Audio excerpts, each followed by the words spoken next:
Hello friends, मैं निशांत भाटी आपके अपने यूट्यूब चैनल बीसीसी क्लासेस पर आपका स्वागत करता हूं। तो साथियों, as you know we are providing the complete solution for the NDA navy air force and other competitive exam के लिए। ठीक है, एनडीए नेवी एयरफोर्स की हम इंग्लिश डिस्कस कर रहे हैं आपके सामने। क्या इंग्लिश लेकर आए हैं? इंग्लिश। तो इंग्लिश में हमने सबसे पहले आपने सबसे फर्स्ट वीडियो थी, जब फर्स्ट हमारा फर्स्ट सेशन था, उसमें क्या डिस्कस किया था हमने? सबसे पहले क्या किया था? सिलेबस डिस्कस किया था। ठीक है भाई, सिलेबस के बाद फिर हमने क्या बताया उसमें? सिलेबस में हम चैप्टर 1 स्टार्ट करा था हमने। चैप्टर 1 क्या था? Verb basic. तो वर्ब बेसिक में क्या बताया था भाई आपको? वर्ब बेसिक में आपको मॉडल्स पढ़ा था। मॉडल्स मैंने क्या पढ़ाया? कैन कुड पढ़ा दिया आपको। वीडियो देख सकते हो आप, आई बटन पे क्लिक करके देख सकते हो। ठीक है, मे, माइट एंड मस्ट। ठीक है भाई, मे, माइट और मस्ट आपको पढ़ा दिया है। आज हम डिस्कस करेंगे विल, सेल। Will, cell. ठीक है, चलो देखते हैं बिना टाइम वेस्ट किए यूज ऑफ विल, सेल। बताया था वैसे मैंने प्रीवियस वीडियो में भी आपको थोड़ा सा इसके बारे में डिस्कस किया था। क्या? विल और सेल। एक बात स्पष्ट हो जाती है भाई, दोनों क्या है किसमें होंगे? फ्यूचर टेंस में यूज होंगे। किसमें? फ्यूचर टेंस में दोनों यूज होंगे। और भाई आई और वी के साथ, आई और वी के साथ क्या होगा? सेल का यूज। एंड अदर के साथ किसका यूज होगा? अदर मतलब जैसे कि ही, सी, इट, यू। ठीक है, इन सभी के साथ किसका यूज होगा? विल का यूज होगा। लेकिन एक बात बताई थी मैंने आपको, मॉडर्न इंग्लिश। मॉडर्न इंग्लिश होती है, मॉडर्न इंग्लिश में हम क्या करते हैं? मॉडर्न इंग्लिश में हम यूज करते हैं आई और वी के साथ विल का। जैसे कि आप स्पीकिंग वाली स्पीकिंग वाली जो इंग्लिश होती है उसमें हम क्या करते हैं? आई और वी के साथ विल का यूज भी कर लेते हैं। ठीक है, और अदर के साथ भी क्या कर लेते हैं? अदर के साथ हम सेल का यूज कर लेते हैं। क्या? अदर के साथ सेल का यूज कर लेते हैं। ठीक है, समझ गए होंगे। पहला पॉइंट यहां से हमारा क्लियर हो जाता है कि विल और सेल का प्रयोग आई और वी के साथ हो सकता है। ठीक है, मॉडर्न इंग्लिश में क्या होगा? मॉडर्न इंग्लिश में बिल्कुल इसका कॉन्जुगेट हो जाएगा, इसका विपरीत हो जाएगा। सो फ्रेंड्स, देखते हैं आगे। भाई चलो, मैंने बताया भाई मॉडर्न इंग्लिश में क्या होगा? ये आई और वी के साथ विल का प्रयोग हो सकता है। लेकिन एक बात स्पष्ट हो जाती है, मॉडर्न इंग्लिश हो चाहे कोई सी भी इंग्लिश हो, आई और वी के साथ अगर इंटेरोगेटिव है, क्या? इंटेरोगेटिव। तो इंटेरोगेटिव में हमेशा सेल का ही प्रयोग होगा, न कि विल का। ठीक है, चाहे मॉडर्न हो कोई सी भी इंग्लिश हो, तो किसका प्रयोग होगा? सेल का प्रयोग होगा। ठीक है, दोनों क्या होंगे? एक बार दोबारा से रिवीजन ले लेते हैं। फर्स्ट पॉइंट है हमारा कि विल और सेल क्या है? दोनों फ्यूचर टेंस में यूज होंगे। फ्यूचर टेंस मतलब हमारा जो फ्यूचर में होने वाला, जिसके पीछे गा, गी, गे आदि सब लग जाए। ठीक है, वो क्या होगा? Future tense. तो बताएंगे कैसे कि आई और वी के साथ क्या लग जाएगा भाई? सेल का प्रयोग होगा। और अदर सभी के लिए किसका यूज हो जाएगा? विल का यूज। लेकिन एक बात होती है मॉडर्न इंग्लिश की, जैसे कि मैं लिख देता हूं आई विल गो, मैं जाऊंगा, आई विल गो। ठीक है, मॉडर्न इंग्लिश में बोल देते हैं आई विल गो। एंड मतलब कुछ भी, जैसे वी विल गो, हम यहां से जाएंगे, वी विल टॉक, हम बात करेंगे। ठीक है, तो इसका मतलब क्या होता है? यहां से स्पष्ट होता है, अगर मॉडर्न इंग्लिश होती है मतलब स्पीकिंग वाली इंग्लिश, तो उसमें हम कॉन्जुगेट करके यूज भी कर लेते हैं। ठीक है, चलो फिर आई और वी के साथ क्या कर लेते हैं? वहां पे यूज विल का यूज कर लेते हैं, और अदर के साथ किसका? सेल का यूज कर लेते हैं। ठीक है भाई, चलो इंटरोगेटिव सेंटेंस में क्या होगा? हमेशा आई और वी के साथ सेल का प्रयोग होगा, न कि विल का प्रयोग, कहीं पे भी हो जाए। ठीक है भाई, चलो अब देखते हैं नेक्स्ट रूल। नोट करके डालना आपको, अच्छे से नोट करके।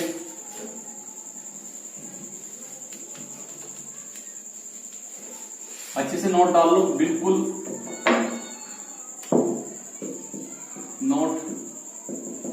ठीक है, नोट में क्या स्पष्ट होगा भाई कि सेल के साथ जो यूज होगा, अगर सेल है, सेल का प्रयोग हम एक सेकंड लिखता हूं, सेल ऐसे डबल ए। ठीक है, तो यहां से सेल का प्रयोग हम सेकंड पर्सन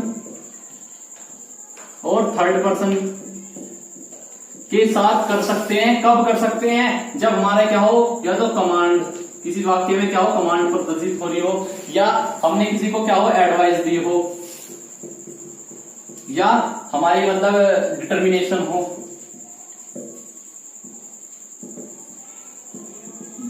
देखो, एक तो कमांड हो किसी चीज में, वाक्य में, एडवाइस यहाँ पे हम प्रॉमिस कर रहे हो किसी के साथ में, एडवाइस दे रहे हो, या कंपल्सन हमारी मजबूरी हो, ठीक है।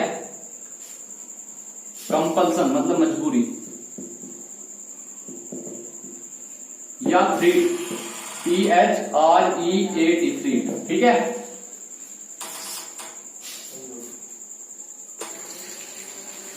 ठीक है भाई, तो क्या कमांड, एडवाइस और डिटर्मिनेशन एंड कंपल्सन और थ्रीट, और एक और आता है जैसे कि बोल देते हैं हम प्रोमिस। अगर हम वाक्य में प्रोमिस, जहां पर भी प्रोमिस का मतलब कोई वाक्य है तो वहां पर क्या कर देते हैं हम क्या कर देते हैं, वहां पर सेकंड पर्सन और थर्ड पर्सन के साथ सेल का प्रयोग कर देते हैं, और बिल्कुल ठीक इसी का कॉन्जुगेट, इसी का उल्टा विल का प्रयोग कर देते हैं हम किसके साथ, आई और वी के साथ, मतलब फर्स्ट पर्सन के साथ, फर्स्ट पर्सन। ठीक है, पहले एक बात मैं आपको अच्छी तरीके से स्पष्ट करूंगा। बात क्या है भाई कि जो फर्स्ट पर्सन आपने सुना होगा, फर्स्ट पर्सन, सेकंड और थर्ड पर्सन बोल रहा हूं, फर्स्ट, सेकंड और थर्ड पर्सन बोल रहा हूं, ठीक है भाई। जो फर्स्ट पर्सन होते हैं हमारे होते हैं आई और वी, सेकंड पर्सन होता है यू, और थर्ड पर्सन होता है ही, सी, इट, दे, मतलब आदि, ET आदि सब। यहां से क्या स्पष्ट हो जाता है भाई, सेल का प्रयोग किसके साथ में कर देंगे, सेकंड पर्सन और थर्ड पर्सन के साथ। कब, जब वाक्य में क्या स्पष्ट हो रहा हो, कमांड स्पष्ट हो रही हो, एडवाइस स्पष्ट हो रही हो, या डिटर्मिनेशन हो, या कंपल्सन हो, या फिर क्या हो, थ्रीट, या फिर प्रोमिस। Do you understand? ठीक है भाई, तो मैं एक एक वाक्य लेके चल रहा हूं भाई, इन सब पर समझने की कोशिश करना। जैसे कि फर्स्ट है कमांड,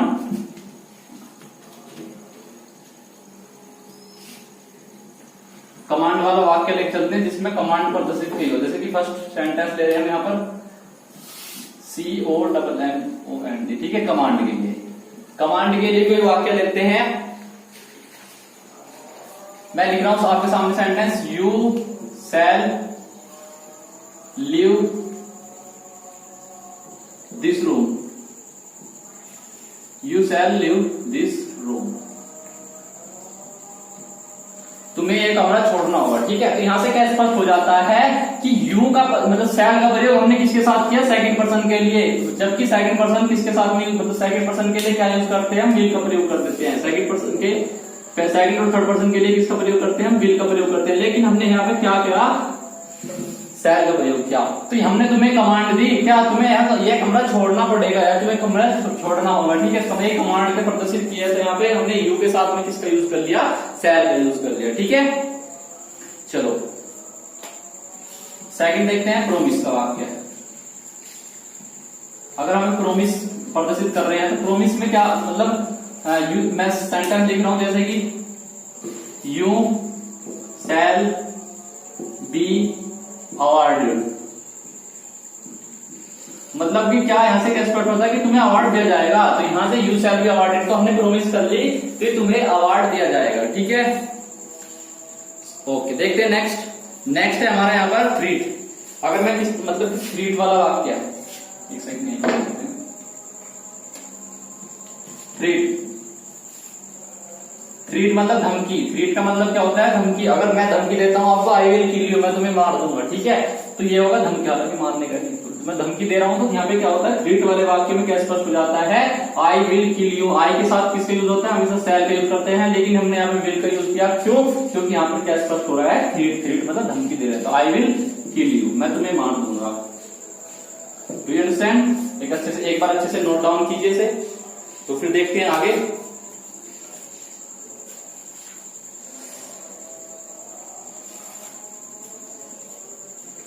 चलो देखते हैं नेक्स्ट, थर्ड नंबर। जैसे कि थर्ड नंबर में हम देखते हैं डिटर्मिनेशन। डिटर्मिनेशन, डिटर्मिनेशन, ठीक है। डिटर्मिनेशन वाले वाक्य, डिटर्मिनेशन मतलब किसी चीज को डिटरमाइन करना, मतलब किसी चीज को मतलब पूरे विस्तार के साथ में डिटरमाइन करना। जैसे कि मैं लिख रहा हूं एक sentence, I will work hard, मैं कठिन परिश्रम करूंगा। आई विल वर्क हार्ड, मैं कठिन परिश्रम करूंगा। कैसे, तो यहाँ पे कठिन परिश्रम, एंड फिर क्या लिखेंगे, एंड लिख रहा हूं मैं, एंड स्कोर गुड मार्क्स। ठीक है, मैं कठिन परिश्रम करूंगा और अच्छे मार्क्स लाऊंगा। ठीक है, तो यहाँ से क्या इस पर पता है डिटर्मिनेशन, डिटरमाइन कर रहा हूँ इस चीज के लिए कि मैं क्या करूंगा, कठिन परिश्रम करूंगा और क्या अच्छे वो लाऊंगा स्कोर। ठीक है, सो देखते हैं नेक्स्ट लास्ट बचा क्या, कंपल्सन। चलो, कंपल्सन मतलब मजबूरी। लिख रहा हूं आपके सामने कंपल्सन।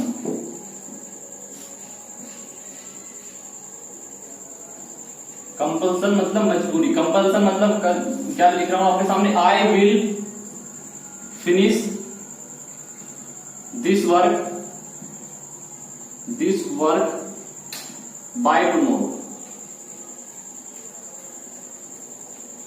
कि मैं कल इस काम को क्या करूंगा, फिनिश करूंगा। क्या मेरी मजबूरी है, मुझे करना पड़ेगा भाई। तो कंपल्सन क्या होता है, जब कंपल्सन वाला वाक्य है तो उसमें फर्स्ट पर्सन के साथ हम विल का यूज कर लेते हैं। तो सेंटेंस में बस ये आपको समझाने वाली बात है। हालांकि आई और वी के साथ किसका यूज करते हैं, हम सेल का यूज करते हैं, लेकिन हमने यहाँ पे विल का यूज किया। क्यों? क्योंकि यहाँ पे कंपल्सन स्पष्ट किया कि I will finish this work by tomorrow, मुझे कल ये काम करना पड़ेगा। ठीक है, डू यू अंडरस्टैंड? तो यहाँ से कंपल्सन वाला वाक्य भी क्लियर हो चुका है। ठीक है, नोट डाउन किए अच्छे से। चलो देखते हैं आगे वाला पॉइंट। समझाने से पहले मैं तुम्हें एक बात बताना चाहूंगा, इंपेरेटिव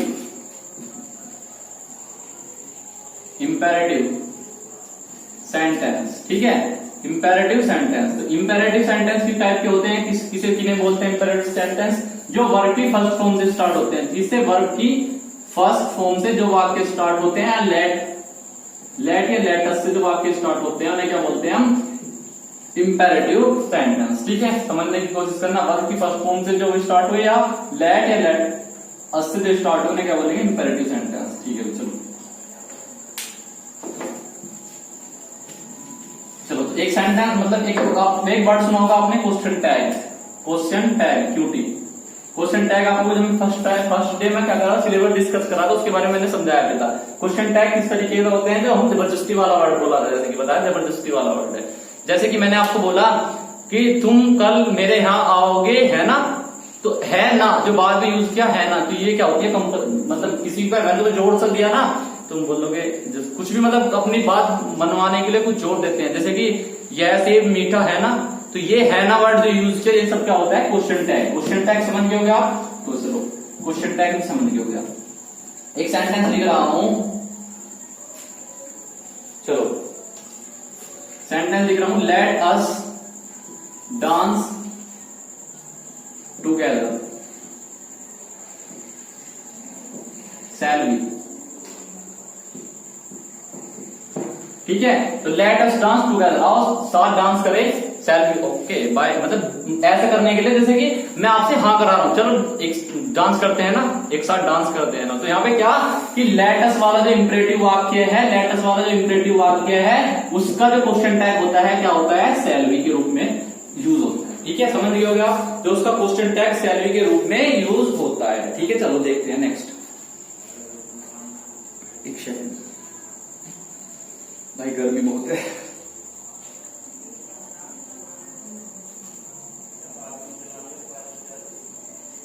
चलो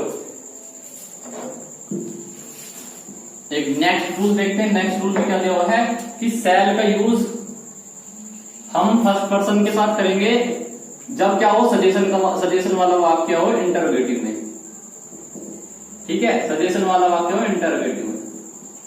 जैसे कि सजेशन वाला वाक्य आपके सामने लिख रहा हूं मैं कि shall we talk to the management या shall we talk to about English. जैसे मैं लिखा shall we talk to management, आपके सामने वाक्य लिखा shall we talk to management. ठीक है, तो यहां से क्या सजेशन वाला वाक्य, मैं तुम्हें सजेशन दे रहा हूं क्या आपसे, चलो हम उसके बारे में बात करेंगे, किसके, मैनेजमेंट के बारे में। तो यहां से क्या, ये जो सजेशन वाला वाक्य होगा उसमें क्या इंटरोगेटिव वाक्य, इंटरोगेटिव वाक्य में शैल किसके साथ यूज होगा, फर्स्ट पर्सन के साथ, फर्स्ट पर्सन के साथ। Do you understand? चलो तो यहां से ये रूल क्लियर हो चुका है, जल्दी से नोट डाउन कीजिए, आगे समझते हैं। चलो भाई देखते हैं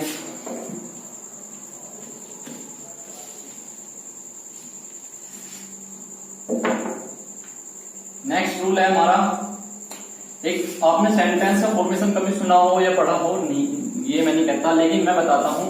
एक तो होता है इस टाइप से वाक्य, दो वाक्य जुड़े होते हैं इस टाइप से, ठीक है। अगर पहला वाक्य हमारा पास्ट है, पास्ट में है, तो दूसरा वाक्य हमेशा पास्ट में बनेगा, तो आपको ये याद रख के चलना है। और विल और सेल का पास्ट बता दो मैं, विल और सेल के पास्ट जो होता है, विल और सेल का पास्ट होता है भाई, विल का होता है वुड और सेल का होता है शुड। समझने की कोशिश करना, विल का क्या होता है वुड और सेल का क्या होता है शुड, समझने की कोशिश करना भाई। अगर पहला वाला वाक्य पास्ट में है तो अगला भी बनेगा किसमें, पास्ट में बनेगा। इस वर्ड को, इस जो लैंग्वेज बताई इस चीज को याद रखना। चलो फिर देखते हैं। जैसे कि मैं आपके सामने सेंटेंस लिख रहा हूं बिल्कुल इसी को लेकर, कि मैंने लिखा he said that he will pass. उसने कहा कि वह पास हो जाएगा। तो यहां से क्या, पहले बताइए ही सेड, ये पहला वाला वाक्य क्या है, किसमें है, पास्ट में। तो पास्ट में है तो अगला वाले भी किसमें बनेगा, पास्ट में बनेगा। तो यहां से क्या होगा, ही वुड होगा ना कि विल होगा। समझ गए होगे आप। तो यहां से इस वाक्य को लेकर मैंने बता दिया आपको कि अगर पहला वाला वाक्य क्या हो, पास्ट में हो, दूसरा वाला वाक्य भी पास्ट में ही बनेगा। ठीक है, चलो देखते हैं नेक्स्ट।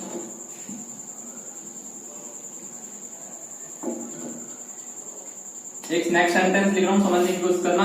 ही सेड, उसने कहा, that he is coming, he is coming.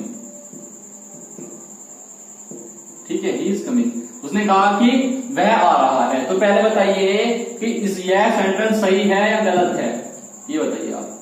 Sentence गलत है, क्योंकि अगर पहला वाला पोर्शन क्या है, पास्ट में है, तो अगला वाला पोर्शन भी पास्ट में होगा। तो यहाँ इज ना आके क्या आ जाएगा, वाज हो जाएगा।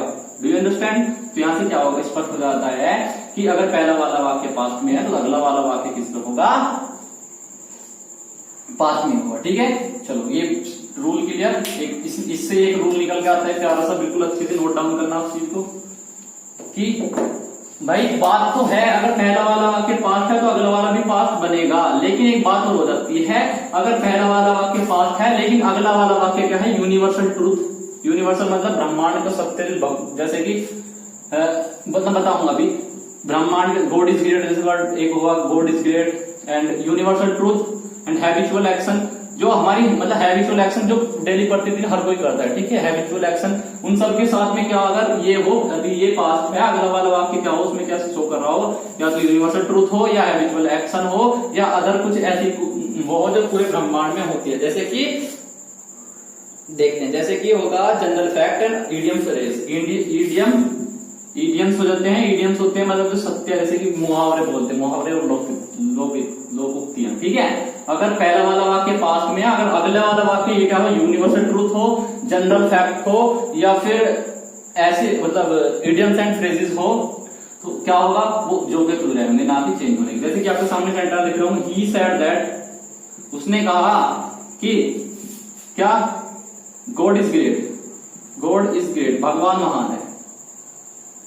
ही सेड दैट, उसने कहा भगवान महान है। बात सही है क्या, इसका ईज का वाज होगा क्या, ईज का वाज होगा, नहीं होने का। क्यों, क्योंकि भाई ये यूनिवर्सल फैक्ट है कि भगवान महान है। महान है तो उसमें तो कुछ सोचने वाली बात नहीं। तो समझ गए होगा, अगर पहला वाक्य पास्ट है, अगर अगला वाला वाक्य क्या शो कर रहा हो, यूनिवर्सल ट्रूथ, जनरल फैक्ट, या इडियम्स एंड फ्रेजेस, या हैबिचुअल एक्शन को शो कर रहा है। जैसे कि सेंटेंस को लिख दे रहा हूं मैं आपके सामने।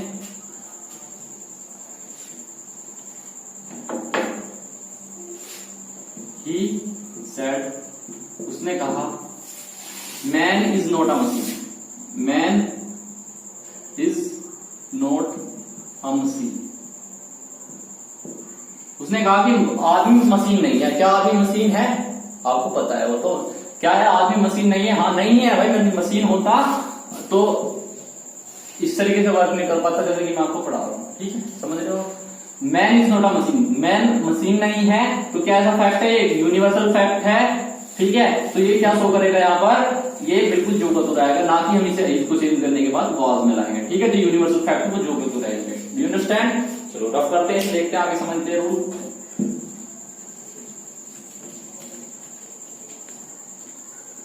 नेक्स्ट रूल इंपॉर्टेंट रूल है, समझने की कोशिश करना, ठीक है। रूल क्या है, यदि दो वाक्य हो इस प्रकार हो, जैसे कि मैं आपके सामने एक सेंटेंस लिखा, if I will come I will meet you.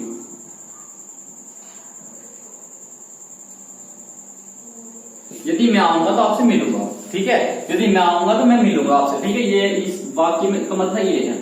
चलो, तो आपको एक बात बता दूं, कभी भी दो सेंटेंस यदि इफ लिख रहा हूं, कुछ वर्ड लिख रहा हूं, आपको समझने की कोशिश करना, कुछ वर्ड लिख रहा हूं आपके सामने, इफ, एज सुन एज और एज सुन एज, फिर क्या, in case, provide and unless, until या बिफोर या आफ्टर या when, unless, until, before, after या इन केस से जुड़े हों, ईटीसी आदि शब्दों से जुड़े हों। यदि पहला वाला वाक्य क्या है, किसमें हो, जो इन वर्डों से जुड़ा हो, तो वो क्या हो फ्यूचर में हो। कभी भी मैं तुम्हें एक बार बता दूं, ये जो वर्ड लिख रहा हूं आपके सामने, ये वर्ड लिखा, कभी भी इनके बाद में फ्यूचर टेंस का यूज नहीं करेंगे। Do you understand? इनके बाद में कभी भी फ्यूचर टेंस नहीं यूज होगा। तो if, as soon, unless, until, before, after and in case आदि शब्द जो आएंगे, उनके बाद में कभी भी फ्यूचर टेंस का यूज नहीं करने का, उनसे पहले यूज कर सकते हैं, उनसे बाद में यूज नहीं करने के। तो यहां से क्या, अगर हम फ्यूचर का यूज नहीं करेंगे तो किसका यूज करेंगे, तो हम उसे क्या कर लेंगे, सिंपली प्रेजेंट में से चेंज कर देंगे। किसमें? प्रेजेंट टेंस में चेंज कर देंगे, ठीक है, प्रेजेंट में चेंज कर देंगे। यहां से विल हटा के सीधे आई, इफ आई कम, यदि मैं आता तो आई विल मीट यू, मैं तुम आता हूं तो मैं तुमसे मिलूंगा, ठीक है। यहां से क्या स्पष्ट हो जाता है, यदि कोई वाक्य किससे जुड़ा हो, यदि फ्यूचर का वाक्य किससे जुड़ा हो, if, as soon as, unless, until या बिफोर या आफ्टर से जुड़ा हो, तो क्या होगा, यहां से स्पष्ट हो जाता है कि वो मतलब उसका पहला पार्ट जो मतलब इफ या एज सुन से जुड़ा हो, तो वो क्या हो जाएगा, प्रेजेंट में चेंज हो जाएगा। Do you understand? ठीक है, चलो देखते हैं। तो यहां से क्या रूल क्लियर हो जाता है कि दोनों वाक्य कभी भी यदि इससे जुड़े हो, तो पहला वाला वाक्य क्या हो जाएगा, विल में चेंज, सॉरी उसमें प्रेजेंट में चेंज हो जाएगा। तो रूल क्लियर। चलो, इसके कंप्लीट रूल करा दिए मैंने विल शैल के। बस अब आपको एक बात और बतानी है, नोट डाल लो बिल्कुल अच्छे से आप बताया, जैसे कि आपको एक कॉपी बना के चलनी है आपको अच्छे से, बिल्कुल जैसे मैं समझाऊंगा बिल्कुल उस तरीके से। कभी भी मोडाल समझ रहे होगा आप, किसी जब से पढ़ाई रहा हूं मोडाल से चल रहे हैं, वो will, shall, would, should, may, might, must, ought to, can, could, ठीक है, जो भी है उनके साथ हमेशा, उनके बाद हमेशा फर्स्ट वर्ब की फर्स्ट फॉर्म लगेगी, न कि कोई सी भी फॉर्म, और कोई सी फॉर्म नहीं लगेगी, हमेशा वर्ब की फर्स्ट फॉर्म लगेगी। इस चीज को आप समझने की कोशिश करना, ठीक है, और कोई सी फॉर्म नहीं लगेगी, क्योंकि मोडाल्स के बाद में क्या लगता है, हमेशा फर्स्ट फॉर्म लगती है, तो और कोई फॉर्म लगने का तो मतलब नहीं है। सो फ्रेंड्स, बस आज की वीडियो हम इतना ही रखेंगे, और आगे की वीडियो हमारी होगी वुड शुड के लिए को लेकर, ठीक है। बस आपसे यही रिक्वेस्ट है, वीडियो को शेयर करना है। Okay, bye, take care, thank you.